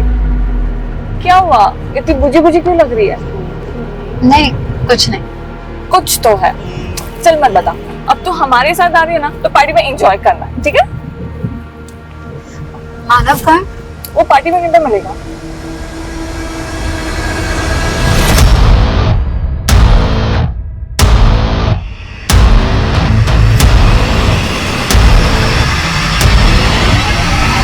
Cheers! यार क्या सूखी पार्टी है, गाना वाला बजा। हाँ, कबीर जरा म्यूजिक ऑन करना यार। अच्छा लग रहा है? कबीर कुछ खाने को भी लेके क्या हो गया कादम्बरी? बहुत अपसेट लग रही है कब से। नहीं, कुछ नहीं है। देख कादम्बरी, हम सब अपनी अपनी प्रॉब्लम से लड़ रहे हैं। तू अपनी बहन से परेशान है, साहिल भाई अपनी बीवियों से परेशान है, और मैं मानव से परेशान। हाँ, परेशान तो मैं हूँ तुझसे। शादी का प्रॉमिस करती है और करती है नहीं, और गलत मैं हूँ। अच्छा, ये सब बातें छोड़िए, ये बताइए बाकी लोग कब आ रहे हैं? क्या हम 4 ही पार्टी करते रहेंगे? नहीं साहिल भाई, आ ही रहे हैं बाकी सब भी। मनोहर से 10 बजे ही आ रहे हैं, आप लोगों को तुरंत जाना होगा। अरे यार, अभी एकदम से कैसे निकल जाएंगे? वो सब मुझे नहीं पता, अगर सेठ आ गए ना तो बहुत पंगा हो जाएगा। आप लोगों के पास 10 मिनट है यार। नहीं, आप चले जाओ जल्दी से। सुनो यार, एक प्रॉब्लम हो गई है। हम लोग एक काम करते हैं, दूसरी जगह चलते हैं। वैसे भी जो लोग लेट आने वाले हैं उनको वही बुला लेंगे। क्या प्रॉब्लम आ गई है? अरे लाइट क्या हुआ? ये साला कमीना केयर टेकर हमें भगाने के लिए लाइट काट दी उसने। मैं अभी देखता हूँ। कौन है तेरे साथ? दीदी, कौन आया था यहाँ पे? क्या हुआ है? अच्छा, यहाँ से भगाया तूने उसको? पति ऑफिस चला जाता है तो तू अपने बॉयफ्रेंड को घर बुला लेती है।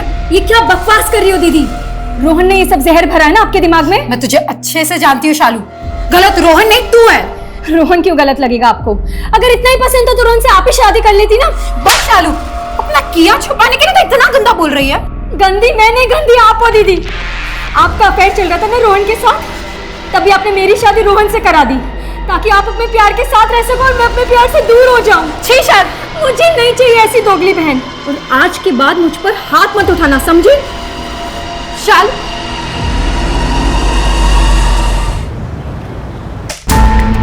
सर स्टील गेट के पास बबलू इस सीसीटीवी में कैप्चर हुआ है। सर बाइक से उतर के वो उस डायरेक्शन में गया और फिर 13 मिनट के बाद वापस आया। जाते हुए इसके हाथ में बैग था, आते हुए नहीं।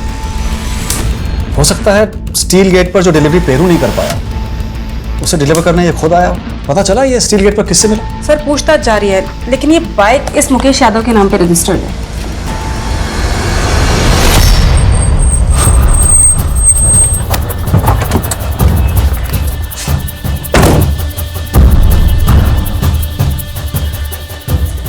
घर तो यही है, लेकिन सर आसपास पता करें मुकेश के बारे में। नहीं, वो अलर्ट हो जाएगा। यही नजर रखो, और दोनों में से कोई भी दिखे तो उठा लो। Okay sir.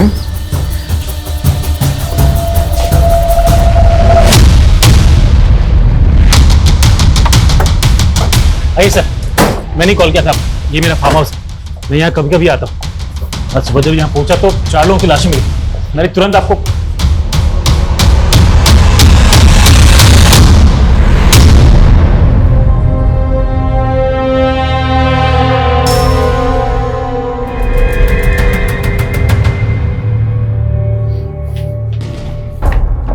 कौन है ये लोग? सर मैं इन लोगों को नहीं जानता। अच्छा, आपके घर में 4 मर्डर हो गए हैं और आप कह रहे हैं कि आप इनको जानते तक नहीं है? सर मैंने कहा ना आपसे, मैं यहाँ रहता नहीं हूँ, कभी कभी आता हूँ। मेरा केयर टेकर रहता है यहाँ, पता नहीं वो भी कहाँ गायब है सर। कौन केयर टेकर? कबीर नाम है उसका, यूपी का रहने वाला है, लेकिन पिछले कई सालों से मैंने उसको यहाँ पर घर की देखभाल के लिए रखा था। अब मेरी समझ में नहीं आ रहा वो अचानक कहाँ चला गया। और तो मतलब आप ये कहना चाहते हैं कि ये सारे मर्डर्स आपके केयर टेकर ने किए? क्या बोलूं सर, मेरे कुछ समझ में नहीं आ रहा। सर कल से ना मुकेश यादव घर आया है, ना ही बबलू को वहां देखा गया है। लेकिन सर मुकेश यादव का नंबर मैंने पता किया है, उसका फोन अभी ऑफ आ रहा है। उसका सीडीआर निकलवाओ और उसका फोन सर्वेलेंस पे डलवा दो। Okay sir. सर कम इन मनीष। सर हम यहाँ बबलू को ढूंढ रहे हैं, और वहां उड़ीसा पोर्ट पर आज सुबह एक शिपमेंट सीज हुई जिसमें 1500 किलो ड्रग मिला। 1500 kilo? Yes sir.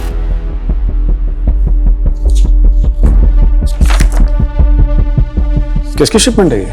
Sir shipment एक एशियन कंट्री महमूद एक्सपोर्ट्स ने इंडिया को भेजी, दुर्गापुर के कुणाल ट्रेडर्स को। और ये दुर्गापुर की कुणाल ट्रेडर्स कंपनी किसके नाम पे है? आप हमसे ऐसे सवाल क्यों पूछ रहे हैं सर? हमें सर ऐसा की होचे सर, ये हम पे अन्याय हो रहा है सर। सुदेव के पिताजी स्वतंत्रता सेनानी थे और आप हम पे ऐसा आरोप लगा रहे हैं सर। वेस्टर्न एशियन कंट्री की महमूद एक्सपोर्ट के बारे में तो जानते होंगे आप।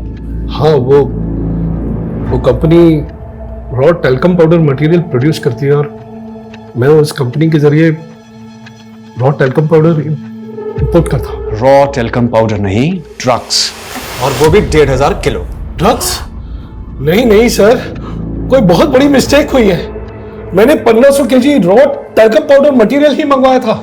मेरे पास ऑर्डर की कॉपीज है, और 3 महीने पहले भी 1000 केजी मंगाया मैंने उसी पोर्ट पे। व्हाट?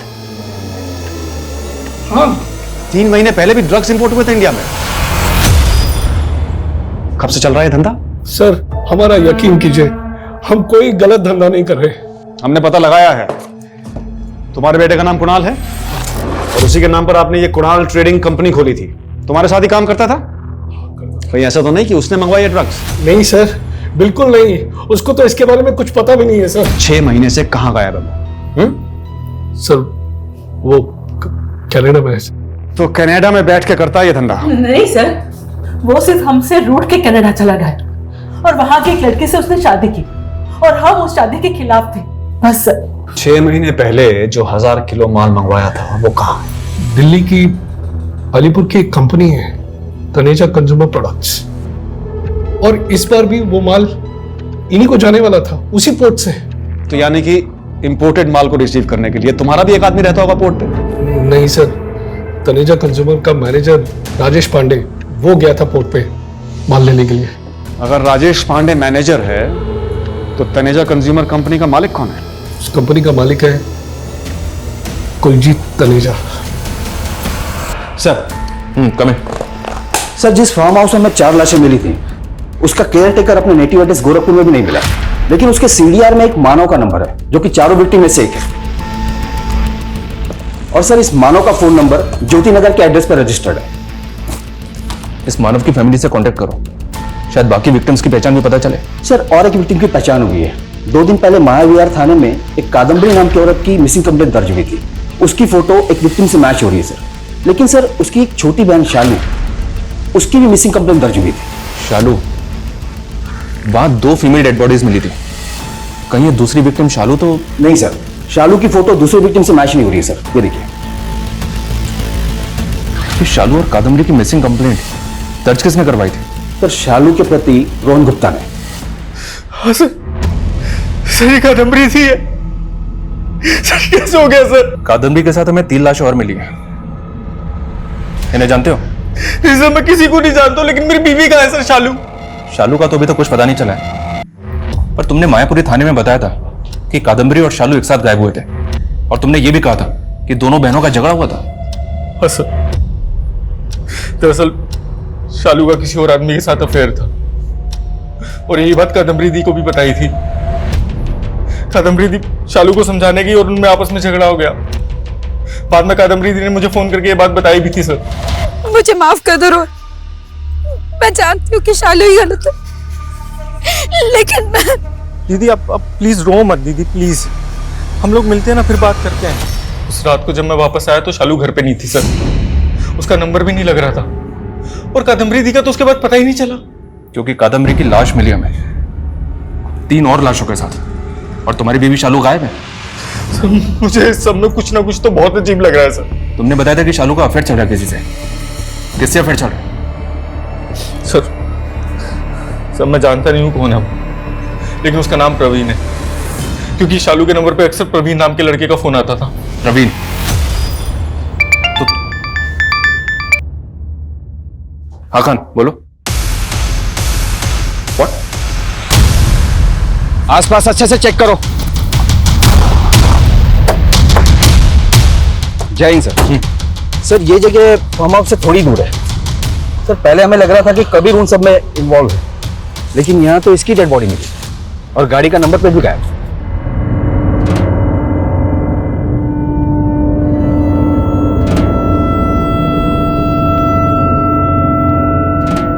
खान, तुम तो मानव के एड्रेस पे भी गए थे ना? हाँ सर।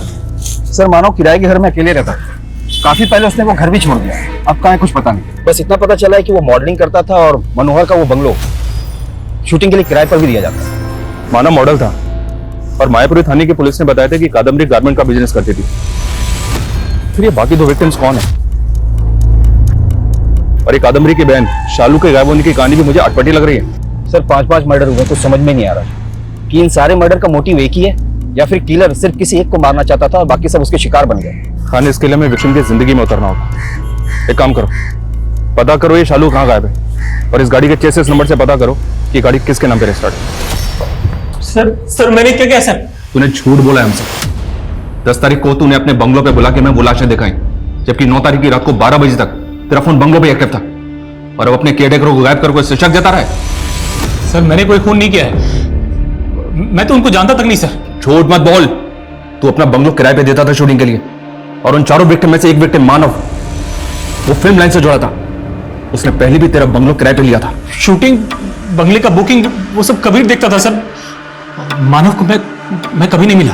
देख, सच बोल दे वरना। सब बता दो।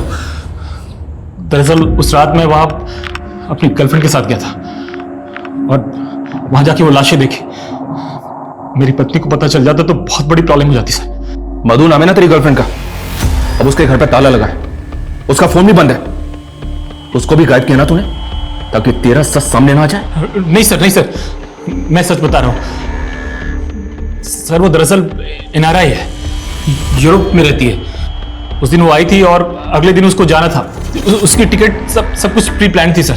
तू ऐसा नहीं मानेगा। तेरी प्लानिंग क्या थी ये तेरे अंदर से उगलवाना पड़ेगा। खान, जब तक ये सच ना बोले सब तो तेरा। इतने धर्म कर्म किए हमने, कोई भी जरूरतमंद हमारे घर से खाली हाथ नहीं लौटा। दुआओं से मांगा हुआ बेटा भी घर छूट के चला गया। सुदीप और काकोली के चेहरे पर वही लाचारी थी जो पेरू जैसे टीनेजर बच्चों के चेहरे पर नजर आ रही थी। लेकिन वो गुनहगार और भी खतरनाक होता है जिसका असली चेहरा सामने नहीं आता। ड्रग्स के गैर कानूनी धंधे में ये वो सरगना होते हैं जो एक अदृश्य राक्षस की तरह अपराधों की ऐसी चैन, ऐसा जंजाल बुनते हैं जिसका भेदन करना आसान नहीं होता। देश की सीमाओं से लेकर हमारे राज्यों, शहरों और हमारे मोहल्ले पड़ोस तक ये लोग कैसे अपना नेटवर्क फैला लेते हैं। हम ड्रग्स कंज्यूम करने वाले बड़े बड़े सेलिब्रिटीज की गिरफ्तारियों के किस्से सुन के चौंकते रहते हैं, लेकिन ये ड्रग्स का धंधा किसकी शह पे अपने पांव पसारता है, इसका जवाब हमें कभी नहीं मिलता। ये केस भी चक्रवात की तरह उलझा हुआ था। वहीं दूसरी ओर 4 आम लोगों की हत्या का मामला सामने आया था जो कई चौंकाने वाले पहलुओं से जुड़ा हुआ था। धीरे से बहुत दर्द नहीं, रहने तो बहुत दर्द हो रहा है, नहीं बर्दाश्त हो रहा है। दादा, अम्मी का रो रो के बुरा हाल होगा और आप कुछ बोल ही नहीं रहे। हमें यकीन नहीं तुम्हारे अम्मी के बयान पे कुछ भी बके जा रही है नाजिया के खिलाफ। अब्बू, अबे क्या आपको मुझसे ज्यादा उस नाजिया पे भरोसा है?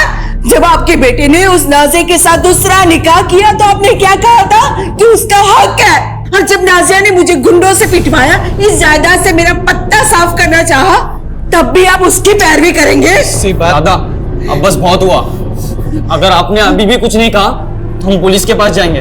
फिर बाद में ये मत कहना कि घर की बात पुलिस खुदा के वास्ते चुप बैठोगे तुम? कुछ भी बके जा रहे हो। हम बात करेंगे नाजिया से।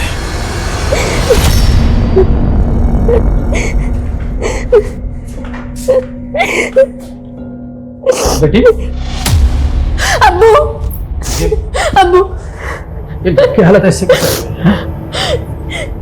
सब इसने किया। ये कामिल ने मेरी आबरू, मैं इसकी छोटी अम्मी हूँ और इसने मेरे साथ। ये झूठ बोल रही है दादा। लेकिन ये तो कह रहा था कि तूने गुंडे भिजवाए थे इसकी अम्मी को पिटवाने के लिए। अब्बू ये झूठ बोल रही है, अपने बेटे की करतूत छुपाने के लिए नाटक कर रही है। मैं नाटक करूंगी? कर रही हो। कमीनी कहीं कि मैं तो तुझे जिंदा नहीं छोड़ूंगी। मेरे बेटे का नाम मत। तुम दोनों का इलाज अब तुम्हारा शौहर ही करेगा। अब झूठ बोलने का कोई फायदा नहीं है। हमने पता लगा लिया है कि वेस्टर्न एशियन कंट्री की महमूद एक्सपोर्ट्स एक सस्पिशियस कंपनी है जो ड्रग्स में डील करती है, और दिल्ली की अलीपुर की तनेजा कंज्यूमर कंपनी वो तो एग्जिस्ट ही नहीं करती। लेकिन सर मेरी कंपनी कुनाल ट्रेडर्स तो एग्जिस्ट करती है। मेरी गलती सिर्फ इतनी थी कि मैंने अपनी कंपनी उन क्रिमिनल्स को रेंट पे दे दी। मुझे तो पता भी नहीं कि एक मिनट, रेंट पे दे दी मतलब? 5 महीने पहले मुझे एक ईमेल आया सर। वो मेल कुलजीत तनेजा की मेल आईडी से आया था। उस कंपनी का मालिक, उसने मुझे लिखा कि वो एक कंट्री से रॉ टेल्कम पाउडर इंपोर्ट करना चाहता है, लेकिन उनके पास इंपोर्ट लाइसेंस नहीं था, इसलिए वो मेरी कंपनी से ये सारा माल इंपोर्ट करना चाहता था। क्या नाम बताया आपने कंपनी के ओनर का? कुलजीत तनेजा। हाँ सर, फोन पे बात करते करते उन्होंने मेरा पेमेंट प्रोसेस कर दिया। फिर मैंने उनकी गाइडेंस पे महमूद एक्सपोर्ट का ऑर्डर प्रोसेस कर दिया सर। तो 3 महीने पहले जब पहली शिपमेंट आई और राजेश उसको लेकर दिल्ली गया तो राजेश तो मिला होगा आपसे? नहीं सर, मेरी तनेजा और राजेश से सिर्फ फोन पे बात होती थी बस। फोन पे बात हुई? फोन अच्छा, fake phone, fake ID, fake company, इतना तो जानते होंगे आप। सर मुझे मालूम तो था कि कुछ तो गलत हो रहा है, ये लोग कुछ तो गलत कर रहे हैं, लेकिन मैं बहुत जरूरतमंद था सर। मैं अपनी जरूरतों में फंस गया था। भले मेरी इस कंपनी में मेरी बीवी का नाम है, लेकिन उसका इससे कुछ लेना देना नहीं है। अपनी से जाने दो साहब, और जो सजा देनी है मुझे दे दो। सर मनोहर की गर्लफ्रेंड मधु का फोन ऑन हुआ है। वो वाकई में यूरोप में, और वो कह रही है कि वो किसी भी मर्डर के बारे में नहीं जानती, और मनोहर कह रहा है कि मधु झूठ बोल रही है। और एक बात है सर, गाड़ी के चेसिस नंबर से पता चला है कि वो किसी कमर्शियल कैब का नंबर है, किसी इमाम शेख के नाम पर। ये देखिए। जी जनाब, ये गाड़ी हमारे नाम ही दर्ज है, लेकिन फिलहाल हमारा बेटा साहिल इसे चला रहा है। इस गाड़ी में हमें इस कबीर की लाश मिली है। ये अशोक बिहार के एक बंगले में केयरटेकर था। इसको तो जानते ही होंगे ना? लाश हमारे गाड़ी में? तो फिर हमारा बेटा कहाँ है? जिस बंगले में कबीर काम करता था उस बंगले में 4 लाशें और मिली हमें। ये देखिए। साहिल! इमाम साहब उठिए उठिए, संभालिए अपने आप को, बैठिए। या अल्लाह, क्या कर डाल दिया। ये साहिल आपका बेटा है? इमाम साहब, साहिल की लाश मिली हमें 7 दिन पहले, और 7 दिन तक आपने जानने की कोशिश नहीं की कि आपका बेटा कहां था। जनाब, हमारा बेटा अक्सर गाड़ी लेकर लंबे लंबे टूर पे बाहर जाया करता था। हमें क्या पता था ये सब कुछ हो जाएगा। अच्छा, ये बाकी 3 लोग जिनकी ये लाशें मिली हमें, ये साहिल के कौन लगते थे? हमें कोई इल्म नहीं है जनाब, शायद उसके कस्टमर होंगे। साहिल की किसी से दुश्मनी, कौन मार सकता है उसे? कुछ बता सकते हैं?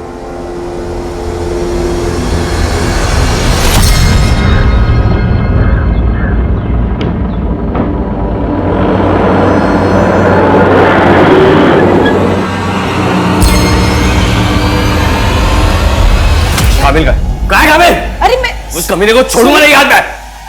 अभी उस नाजिया पे भरोसा कर रहे, मुझ पर नहीं। अरे सुनिए मेरी बात। क्या क्या उस कमीने ने नाजिया के आबरू पे हाथ डाला है और उसको छोड़ूंगा नहीं। नाजिया उसकी छोटी अम्मी है और वो कहाँ है तुम्हारा बेटा? उसको जिंदा दफन कर दूंगा मैं। अगर मेरे बेटे को कभी हाथ भी लगाया ना तो जिंदा दफन कर दूंगी तुम्हें। चलो निकलो यहाँ से और जाके अपनी नाजिया के पल्लू से बंधो। निकलो यहाँ से। छोड़ूंगा नहीं इसको। चल, और कभी आना नहीं तो मार दूंगी।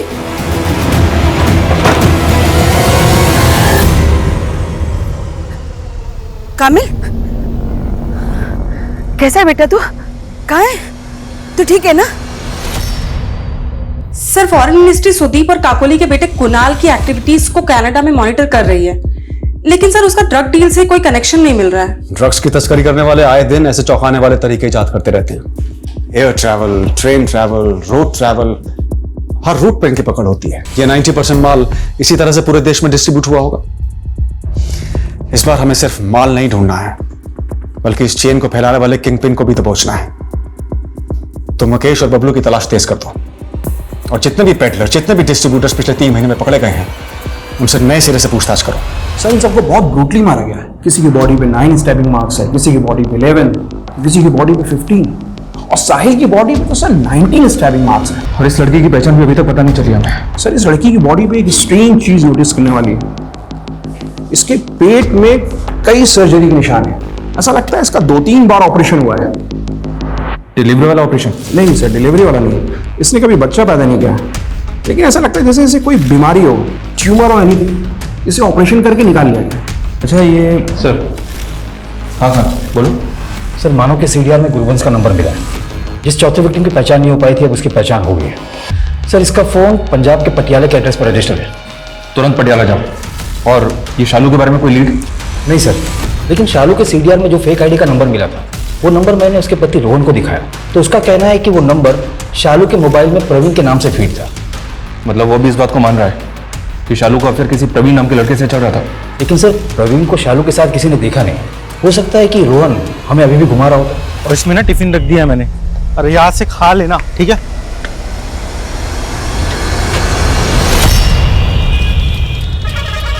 हाँ, गुरबंश थोड़ी अपने माँ के साथ यहाँ रहती थी। 2 साल पहले उसकी माँ गुजर गई, उसके बाद गुरबंश यहाँ नहीं आई। गुरुवंश कहाँ होगी, कोई अंदाजा है? वो तो कनाडा चली गई। एक एनआरआई लड़के के साथ शादी की थी उसने। कौन एनआरआई?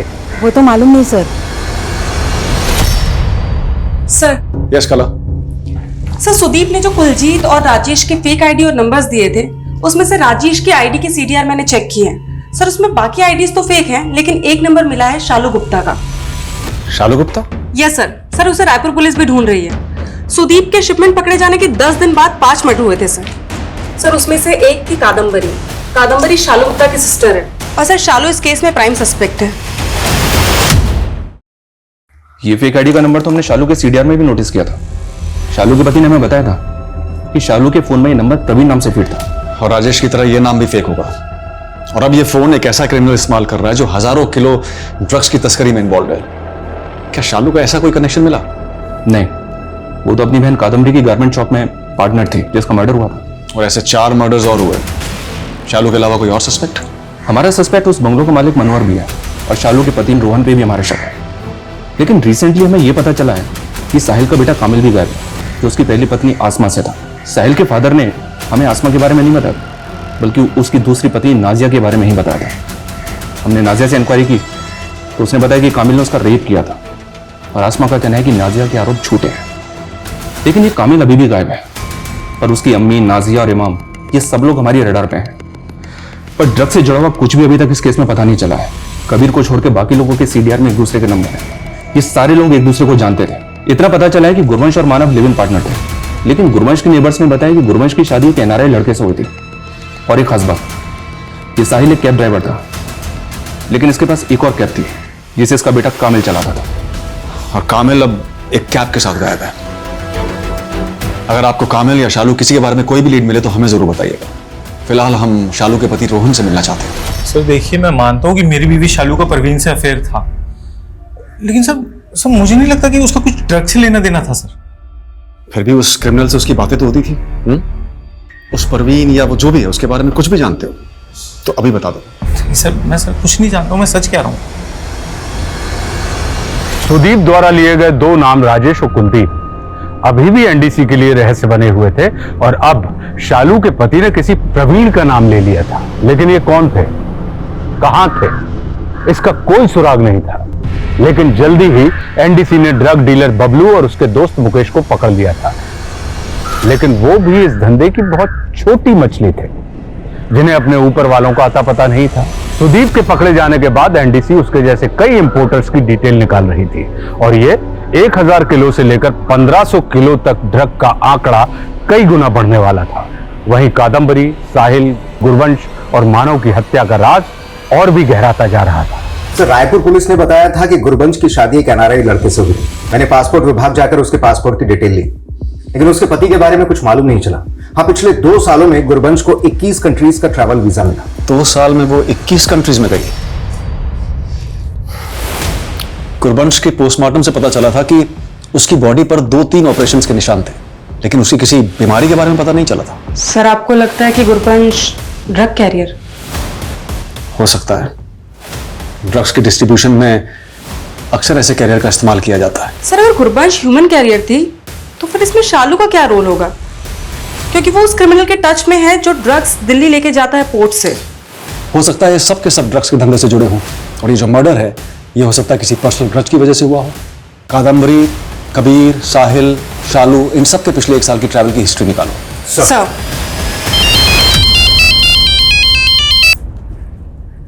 जैसे इंस्पेक्टर, कामिल को एमपी बॉर्डर पे पकड़ा हमने। उसके कैब के टायर में काफी मात्रा में ड्रग्स मिले हैं। मानव के बारे में भी एक इन्फॉर्मेशन है, वो काफी सेलिब्रिटीज के टच में था। हमारी खबरी का कहना है कि वो फिल्म इंडस्ट्री में ड्रग्स सप्लाई करता था। सर, मैं गायब जरूर हुआ था, लेकिन मुझे नहीं पता कि गाड़ी के टायर्स में ड्रग्स थे। तेरे बाप को तूने मारा ना, बाकी सबको भी, और तेरी छोटी माँ का रेप भी तूने? नहीं सर, ना मैंने किसी का रेप किया और ना ही किसी को मारा है। और सर, वो ड्रग्स के बारे में भी मुझे कुछ नहीं पता सर।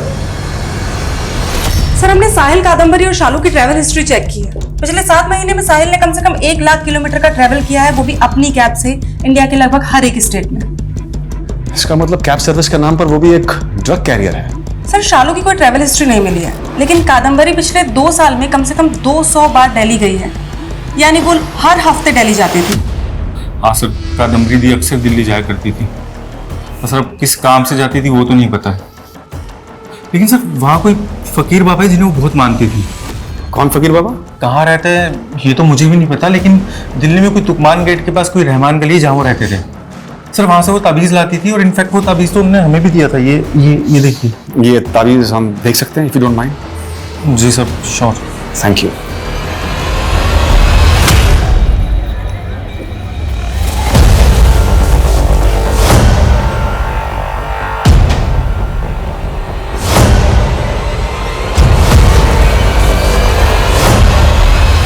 साहब, मानता हूँ साहब, मानता हूँ मैं छोटा मोटा ड्रग पैडलर हूँ साहब। इसके अलावा मैंने कुछ भी नहीं किया है साहब। वो कादम्बरी दरगाह पर आती थी साहब, और साहब सबसे पहले मैंने उसे ताबीज़ दी थी।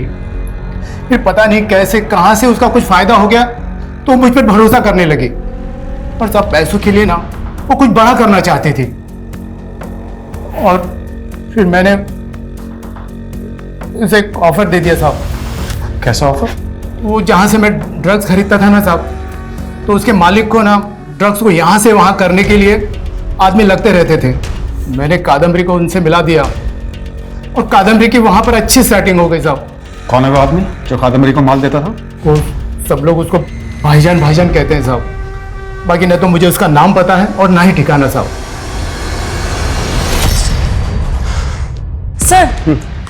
सर सुदीप के पकड़े जाने के बाद हमने काफी सारे इंपोर्टर्स की लिस्टिंग की थी सर। उसमें से 4 ऐसे हैं जिनका शिपमेंट सुदीप के शिपमेंट के बाद इंडिया आने वाला था सर, लेकिन उन लोगों ने अपना ऑर्डर कैंसिल कर दिया है। तो इन चारों के बिजनेस और इनकी एक्टिविटीज को क्लोजली मॉनिटर करो। Okay sir. देखो, शिपमेंट मैंने तुम्हारे कहने पे कैंसिल की। मैं अब अपना और नुकसान नहीं कर सकता। मुझे मेरे पूरे पैसे चाहिए। ठीक है, तो अपना पैसा ले और मेरा माल मुझे दे। ठीक है सर। क्या कला? सर इन 4 इंपोर्टर्स में से एक है जयदेव सैनी सर। इसकी एक्टिविटीज काफी सस्पिशियस है सर। 2 साल पहले इसकी कबाड़ी की दुकान थी, फिर उसने इंपोर्ट एक्सपोर्ट का लाइसेंस लिया अचानक से, और जब जेडी इंपोर्ट एक्सपोर्ट का मालिक बन गया।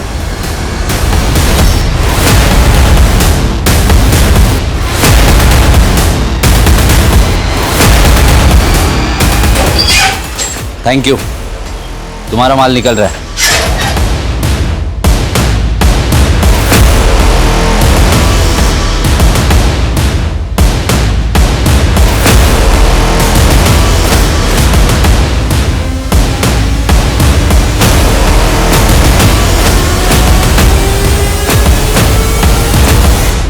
पकड़ पकड़ मनीष, पकड़ मनीष, पकड़ इसको।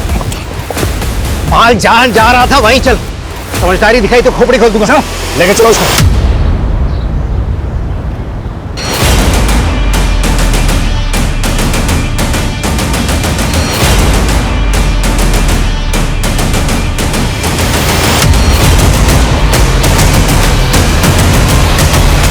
हाँ, मैं ही कादम्बरी को इस धंधे में लेके आया था। साहिल उसके लिए माल इधर से उधर पहुंचाता था और वो गुरुवंश उसकी गारमेंट शॉप में सूट सप्लाई करने का काम करती थी। उसको विदेश घूमना बहुत पसंद था, इसलिए एक फेक एनआरआई के साथ फंसकर धोखा खा गई। लेकिन मैंने उसे एयर ट्रैवल का कैरियर बना दिया। वो भी मेरी मुरीद थी और कादम्बरी की बहन शालू भी। मतलब प्रवीण भी तू ही है और राजेश भी तू ही है। सुदीप को तूने ट्रैप किया? नहीं, वो तो बड़े भाई का काम था। बड़ा भाई कौन? कुलजीत। कुलजीत, दलजीत, बहुत नाम है उनके, लेकिन असली नाम क्या है वो मुझे भी नहीं पता। सब याद आ जाएगा, सब बोलेगा तू। पहले ये बोल, शालू कहाँ है? मार दिया मैंने उसे। वो क्या है ना, कादम्बरी के साथ काम करते हुए भाग गई थी। वो भी मुझे पसंद करती थी, इसलिए मैं उसके साथ मजे करने लग गया। जब कादम्बरी को पता चला कि शादी के बाद भी मैं शालू को घुमा रहा हूं, तो उसने मुझे एक थप्पड़ जड़ दिया। कहा था ना तुझे कि धंधा अपनी जगह, रिश्ता अपनी जगह। मेरी बहन से दूर है, तू समझा? बस उसका थप्पड़ चुभ गया मुझको। और वैसे भी सुदीप के शिपमेंट के पकड़े जाने के बाद मैं हर उस इंसान को अपने रास्ते से हटाना चाहता था जो मुझे जानता था। इसलिए मैंने एक बड़ी डील का ऑफर दिया सबको और मिलने बुलाया। उनको बोला कि जो भी पुराना माल उनके पास है सब ले आए, और अपना आदमी भिजवा के उनको मरवा डाला। उनके पास मैं ऐसी कोई भी चीज नहीं छोड़ना चाहता था जिससे मेरे लिए मुसीबत पैदा हो। अब ये बता, तेरा बड़ा भाई कुलजीत कहाँ है? आप उस तक कभी पहुंच नहीं पाओगे, और ये धंधा दशकों तक जैसा चलता आ रहा है आगे भी वैसा ही चलता आएगा। गलत फहमी में तू, जैसे तुझे पकड़ा ना वैसे कुलजीत जैसी बड़ी मछली को भी पकड़ लेंगे हम, समझा? फैशन और पार्टियों के नाम पे जिस तरह नशा आज हमारे समाज में घुस के हमें खोखला बना रहा है, ये सब हम सबके लिए एक चेतावनी है। इस पे रोक लगाने के लिए हम भले ही बहुत कड़े कानून बना लें, लेकिन सिर्फ कानूनों से इन्हें नहीं रोका जा सकता। इसकी रोकथाम के लिए हमें गंभीर विचार विमर्श की जरूरत है। ड्रग्स की खरीद फरोख्त, तस्करी राष्ट्रीय सुरक्षा के लिए भी बहुत बड़ा खतरा है। इस केस के माध्यम से हम आपको एक ऐसे खतरे से अवगत कराना चाहते हैं जो धीरे धीरे हमारे देश को खोखला बना रहा है। अब मैं आशुतोष राणा विदा लेता हूं आपसे। हम फिर मिलेंगे एक ऐसी ही कहानी के साथ जो आपको रखेगी सतर्क और जिंदगी को सुरक्षित। तब तक अपना और अपने परिवार का ख्याल रखिए और देखते रहिए क्राइम पेट्रोल, सतर्क। जय हिंद। इस तरह के और भी एपिसोड देखने के लिए हमारे चैनल को सब्सक्राइब करें और बेल आइकन दबाना ना भूलें।